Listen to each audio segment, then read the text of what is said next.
ತಲಪತಿ is greatest of all time. ನಿಜವಾಗ್ಲೂ ಇದನ್ನ ನನ್ನ ಕೈಲಿ ನಂಬೋದಕ್ಕಾಗ್ತಾ ಇಲ್ಲ. ಡೈರೆಕ್ಟರ್ ವೆಂಕಟ್ ಪ್ರಭು ಅವರು ಈ ರೀತಿ ಒಂದು ಸಿನಿಮಾನ ತಲಪತಿಗೆ ಡೈರೆಕ್ಟ್ ಮಾಡಿದ್ದಾರೆ ಅಂತ ನಾನು ತುಂಬಾನೇ ಓಪ್ನ ಕಳ್ಕೊಂಡ್ಬಿಟ್ಟಿದೆ. ಬಿಕಾಸ್ ಮಾಸ್ಟರ್ ಸಿನಿಮಾ ಆದ್ಮೇಲೆ ಯಾವ ಸಿನಿಮಾಗಳೆಲ್ಲ ಬಂದಿದಾವ ಸ್ಟೋರಿ ವಿಷಯದಲ್ಲಿ ಫುಲ್ ಬೇಜಾರ್ ಮಾಡ್ಬಿಟ್ಟಿದಾರಪ್ಪ ಅಂತಂತ ಡೈರೆಕ್ಟರ್ ಗಳಿದ್ರು. ಬಟ್ ಈಗ ವೆಂಕಟ್ ಪ್ರಭು ಅವರು ಈ ಸಿನಿಮಾನ ಮಾಡಿ ನಮ್ಗೆ ದಿಲ್ ಖುಷ್ ಮಾಡ್ಬಿಟ್ಟಿದ್ದಾರೆ. ವಾಹ್, ಆಟ್ಸ್ ಆಫ್ ಯು ಸರ್. ಇನ್ನು ಈ ಸಿನಿಮಾದ ಟ್ರೈಲರ್ ರಿವ್ಯೂನು ಕೂಡ ಮಾಡಿದ್ದೆ. ನಾನು ಯಾವ ರೀತಿ ಎಲ್ಲ ಸ್ಟೋರಿ ಬರುತ್ತೆ ಅಂತ ಅನ್ಕೋತಿದ್ನೋ ಸೇಮ್ ಅದೇ ರೀತಿ ಬಂದ್ಬಿಟ್ಟಿದೆ. ನಾನು ಏನಾದ್ರು ದೇವ್ರಿಗೆ ಆಗ್ಬಿಟ್ನಾ ಅಂತ. ಇವತ್ತು ಮೈಸೂರಲ್ಲಿ ಯಾವ್ಯಾವ ಥಿಯೇಟರ್ ಗಳು ಎಷ್ಟೆಷ್ಟೆಲ್ಲ ಇದಾವೋ ಆ ಥಿಯೇಟರ್ ಫುಲ್ ಹೌಸ್ಫುಲ್. ಪ್ರತಿ ಒಂದು ಸಿಂಗಲ್ ಸ್ಕ್ರೀನ್ ಬಿಟ್ಟಿಲ್ಲ, ಎಲ್ಲ ಸ್ಕ್ರೀನ್ ಅಲ್ಲೂ ಕೂಡ ಗ್ರೇಟೆಸ್ಟ್ ಆಫ್ ಆಲ್ ಟೈಮ್ ನೇ ಹಾಕೊಂಡಿದ್ದಾರೆ. ಬೆಳಗ್ಗೆ 6 ಗಂಟೆಯಿಂದಾನೆ. This is the power of ತಲಪತಿ.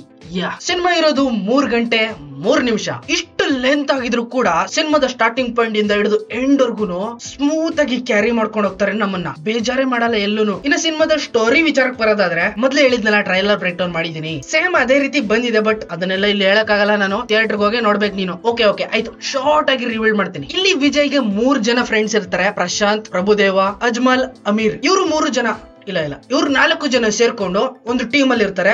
Military agent, secret agent type ಅಲ್ಲಿ ಟೆರರಿಸ್ಟ್ ನ ಅಂಟ್ ಮಾಡುವಂತ ಸ್ಪೆಷಲ್ ಫೋರ್ಸ್. ಇನ್ನು ಈ ಸಿನಿಮಾದ ಮೇನ್ ವಿಲನ್ ಕೋಕಿಲ ಮೋಹನ್ ಅವರು. ಇನ್ನು ಈ ಟೆರರಿಸ್ಟ್ ನ ಅಂಟ್ ಮಾಡೋದಕ್ಕೆ ಹೋಗ್ತಾರೆ 4 ಜನ ಸೇರ್ಕೊಂಡು. ಅಂಟ್ ಮಾಡುವಂತ ಟೈಮ್ ಅಲ್ಲಿ ದೊಡ್ಡ ಬ್ಲಾಸ್ಟ್ ಆಗಿ ಎಲ್ಲ ಸತ್ತೋಗ್ಬಿಟ್ಟಿರ್ತಾರೆ. ಟೆರರಿಸ್ಟ್ ಕಡೆಯವ್ರು ಎಲ್ಲ ಬ್ಲಾಸ್ಟ್ ಆಗಿ ಚಿತಾಲ್ ಪತಾಲ್ ಆಗ್ಬಿಟ್ಟಿರ್ತಾರೆ. ಇವಾಗ ಇವನು ರಿವೆಂಜ್ ತಗೋಬೇಕು. ಯಾವ ಸ್ಟೈಲ್ ಅಲ್ಲಿ ಯಾವ ತರದಲ್ಲಿ ರಿವೆಂಜ್ ತಗೋತಾನೆ ಅನ್ನೋದನ್ನ ನೀನು ಸಿನಿಮಾದಲ್ಲಿ ಹೋಗಿ ನೋಡ್ಲೇಬೇಕು. ಯಾಕಂದ್ರೆ ತಲಪತಿ ಕಮ್ ಬ್ಯಾಕ್ ಮಾಡಿರುವಂತ one of the best story cinema ಅಂದ್ರೆ ಇದೇನೆ. ಮೊದಲನೇದಾಗಿ ಈ ಸಿನಿಮಾದಲ್ಲಿರುವಂತ CGI ವರ್ಕ್ ನ ನೆಕ್ಸ್ಟ್ ಲೆವೆಲ್ ಅಲ್ಲೇ ಮಾಡಿದ್ದಾರೆ. ಬಟ್ ಇನ್ನೊಂದ್ ಸ್ವಲ್ಪ ಬೇಕು ಅನ್ಸುತ್ತೆ ಅಲ್ಲಿ ಇಲ್ಲಿ. ಎಲ್ಲದಕ್ಕಿಂತ ಹೆಚ್ಚಾಗಿ ಈ ಸಿನಿಮಾನ ಟ್ರಿಬ್ಯೂಟ್ ಆಗಿ ಕೊಡ್ತಾ ಇರೋದು ವಿಜಯಕಾಂತ್. ರೀಸೆಂಟ್ ಆಗಿ ಅವರ ಡೆತ್ ಕೂಡ ಆಗೋಯ್ತು. ಈ ಸಿನಿಮಾನ ಅವ್ರಿಗೋಸ್ಕರನೇ ಅಂತಾನೆ ಮಾಡಿ ಇಂಟ್ರೊಡ್ಯೂಸ್ ಕೂಡ ಮಾಡಿಸಿದ್ರು. ಟ್ರೈಲರ್ ಒಳಗಡೆ ಇರೋ ಆ ಶಾಟ್ಗೂ ಈ ಶಾಟ್ಗೂ ತುಂಬಾ ಡಿಫ್ರೆನ್ಸ್ ಇದೆ. ಅಂದ್ರೆ ಅವ್ರನ್ನ ನೀನು ದೊಡ್ಡ ಸ್ಕ್ರೀನ್ ಅಲ್ಲಿ ನೋಡಿದ್ಮೇಲೆ ವಿಜುವಲ್ ಹೊಡೆಯೋದಂತೂ ಪಕ್ಕ. ವಿಜುವಲ್ ನನಗೆ ಬರಲ್ಲ ಬಿಡಪ್ಪ. ಇನ್ನ ಸಿನಿಮಾದಲ್ಲಿರುವಂತ ತಲಪತಿ, ಚಿಕ್ಕ ತಲಪತಿ ಇಬ್ರು ಫೇಸ್ ಆಫ್ ಇದೆಯಲ್ಲ ಬೈ, ವೆಂಕಟ್ ಪ್ರಭುಗೆ ಎಲ್ಲಿಂದ ಐಡಿಯಾ ಬಂತು ಈ ತರ ಅಂತ ನನಗಂತೂ ಗೊತ್ತಾಯ್ತಿಲ್ಲ. ಇನ್ನ ಚಿಕ್ಕ ತಲಪತಿ ಅವರ ಫೇಸ್ ಆಫ್ ಕೂಡ ಅದೇ ರೀತಿ ಇದೆ.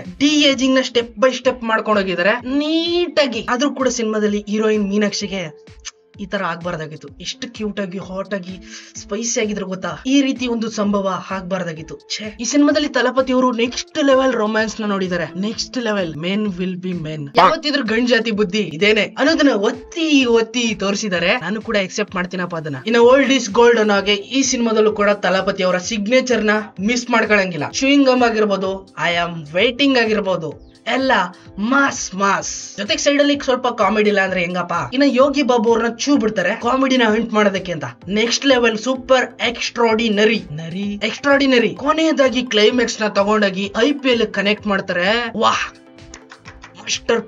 Master piece. ಕ್ಲೈಮ್ಯಾಕ್ಸ್ ಅಲ್ಲೂ ಕೂಡ ಕೆಲವೊಂದಷ್ಟು VFX ಮಿಸ್ಟೇಕ್ ಇದೆ. ಬಟ್ ಈ ಬಜೆಟ್ ಗೆ ನಾವ್ ಎಕ್ಸೆಪ್ಟ್ ಮಾಡ್ತಾ ಇರೋದು ಸಾಕಪ್ಪ. ಹಾಲಿವುಡ್ ಸಿನಿಮಾಗಳನ್ನ ನೋಡಿ ಅದನ್ನೇ ಬೇಕು ಅಂತೀವಿ. ಬಟ್ ನಮ್ ಲೆವೆಲ್ ಗೆ ಇಷ್ಟು ಓಕೆ. ಸೊ ಫೈನಲ್ ಆಗಿ ಈ ಸಿನಿಮಾದ ಸೆಕೆಂಡ್ ಚಾಪ್ಟರ್ ಕೂಡ ಬರಬಹುದಾದಂತ ಸಾಧ್ಯತೆಗಳಿದಾವೆ. ಈ ಸಿನಿಮಾ ಏನಾದ್ರು ಫುಲ್ ಸೂಪರ್ ಡೂಪರ್ ಹಿಟ್ ಆಗಿ ಪ್ರೊಡ್ಯೂಸರ್ ವೆಂಕಟ್ ಪ್ರಭುಗೆ ತಲೆ ತಿನ್ಬಿಡ್ತಾರೆ. ಸೆಕೆಂಡ್ ಚಾಪ್ಟರ್ ಮಾಡ್ಲೇಬೇಕು, ನೀನು ಮಾಡಿದ್ರೆ ಸರಿ, ಇಲ್ಲಾಂದ್ರೆ ಕೊಲೆ ಮಾಡ್ಬಿಡ್ತೀನಿ ನಿನ್ನ ಅಂತ. ಹೌದು, ಸೆಕೆಂಡ್ ಚಾಪ್ಟರ್ ಕೂಡ ಇಂಟ್ ನ ಕೊಟ್ಟು ಕೊನೆಯಲ್ಲಿ ಒಂದು ಪೋಸ್ಟ್ ಕ್ರೆಡಿಟ್ ಸೀನ್ ಕೂಡ ಇಟ್ಟಿದ್ದಾರೆ. Mind blowing of all time. Next level ಟೆಕ್ನಾಲಜಿನ ಯೂಸ್ ಮಾಡ್ಕೊಂಡು ಇನ್ನೊಂದು ಫೇಸ್ ಆಫ್ ನು ಕೂಡ ರೆಡಿ ಮಾಡಿದ್ದಾರೆ ಆಲ್ರೆಡಿ. ಅಕಸ್ಮಾತ್ ಏನಾದ್ರು ಈ ಸಿನಿಮಾ ಒಳ್ಳೆ ಕಲೆಕ್ಷನ್ ಮಾಡ್ಬಿಟ್ರೆ ಪಕ್ಕ ಸೆಕೆಂಡ್ ಚಾಪ್ಟರ್ ಬರೋದಂತೂ ಕನ್ಫರ್ಮ್. ಬರ್ದ್ ಕೊಟ್ಬಿಡ್ತೀನಿ, ರೆಡಿ ಆಗ್ಬಿಡು. ಕೊನೆದಾಗಿ ಎಲ್ರಿಗೂ ಒಂದೇ ಒಂದ್ ಮಾತು, ಈ ಸಿನಿಮಾನು ನೋಡಿ ಹಾಗಂತ ನಮ್ ಕನ್ನಡ ಸಿನಿಮಾಗಳನ್ನ ಕೂಡ ಮರೆಯೋದಕ್ಕೆ ಹೋಗ್ಬೇಡಿ. ಇಬ್ಬನಿ ತಬ್ಬಿದ ಇಳೆಯಲಿ ಅಂತ ನಮ್ ಕನ್ನಡ ಸಿನಿಮಾನು ಕೂಡ ರಿಲೀಸ್ ಆಗಿದೆ. ಬಟ್ ಈ ಸಿನಿಮಾ ರಿಲೀಸ್ ಆಗಿರೋದು ಕೇಳ್ಬಿಟ್ರೆ ಶಾಕ್ ಆಗ್ಬಿಡ್ತೀರಾ. 2 ಸ್ಕ್ರೀನ್ ಅಲ್ಲಿ ಮೈಸೂರಲ್ಲಿ ಹುಡ್ಕೊಂಡ್ ಬರ್ತೀನಿ ಅಂದ್ರು ಟೋಟಲ್ ಆಗಿ ಬರೀ 2 ಸ್ಕ್ರೀನ್ ಅಲ್ಲಿ ಇದನ್ನ ರಿಲೀಸ್ ಮಾಡಿದ್ದಾರೆ. ಮಿಕ್ಕಿದ್ ಎಲ್ಲಾ ಕಡೆನೂ ಕೂಡ ಗ್ರೇಟೆಸ್ಟ್ ಆಫ್ ಆಲ್ ಟೈಮ್ ನ ರಿಲೀಸ್ ಮಾಡಿದ್ದಾರೆ. ಬೇಡ ಅಂತ ಏನು ಹೇಳ್ತಿಲ್ಲ, ಜನಗಳು ಯಾವಾಗ್ಲೂ ಓಡೋಕುದ್ರ ಮೇಲೆ ಬೆಟ್ ಹಾಕೋದು. ಐ ಹೋಪ್ ನನಗೂ ಗೊತ್ತು ಅದು. ಹಂಗಂತ ನಮ್ಮ ಭಾಷೆನೂ ಕೂಡ ಮರೆಯೋದ್ ಬೇಡ. ಇಬ್ಬನಿ ತಬ್ಬಿದ ಇಳೆಯಲ್ಲಿ ಈ ಸಿನಿಮಾನು ಕೂಡ ನೋಡೋಣ. ಸ್ವಲ್ಪ ಸ್ಕ್ರೀನ್ಸ್ ಗಳು ಇದಕ್ಕೂ ಸ್ವಲ್ಪ ಜಾಸ್ತಿ ಕೊಟ್ಟಿದ್ರೆ ಚೆನ್ನಾಗಿರೋದು. ಅಟ್ಲೀಸ್ಟ್ ಒಂದು 40% ಆದ್ರೂ ಕೊಟ್ಟಿದ್ರೆ ಚೆನ್ನಾಗಿರ್ತಿತ್ತು. ಏನು ಮಾಡೋದಕ್ಕಾಗಲ್ಲ. ಇದೆಲ್ಲ ಥಿಯೇಟರ್ ಓನರ್ಸ್ ಗಳ ಮೇಲೆ ಡಿಪೆಂಡ್ ಆಗಿರ್ತದೆ. ಅವ್ರು ಯಾವ್ದನ್ನ ಪರ್ಚೇಸ್ ಮಾಡ್ಕೊಂಡ್ಬಂದು ನಮ್ಗೆ ತೋರಿಸ್ತಾರೋ ಅವ್ರಿಗೆ ಬಿಟ್ಟಿದ್ದಪ್ಪ. ಟೈಮ್ ವೇಸ್ಟ್ ಮಾಡೋದಕ್ಕೆ ಹೋಗ್ಬೇಡಿ. ಫ್ಯಾಮಿಲಿ ಜೊತೆ ಕೂತ್ಕೊಂಡು ನೋಡೋ ಸಿನಿಮಾ ಪೈಸಾ ವಸೂಲ್ ಮಾಡೋದ್ರಲ್ಲಿ ಡೌಟ್ ಇಲ್ಲ. ತಲಪತಿ, ಐ ಲವ್ ಯು.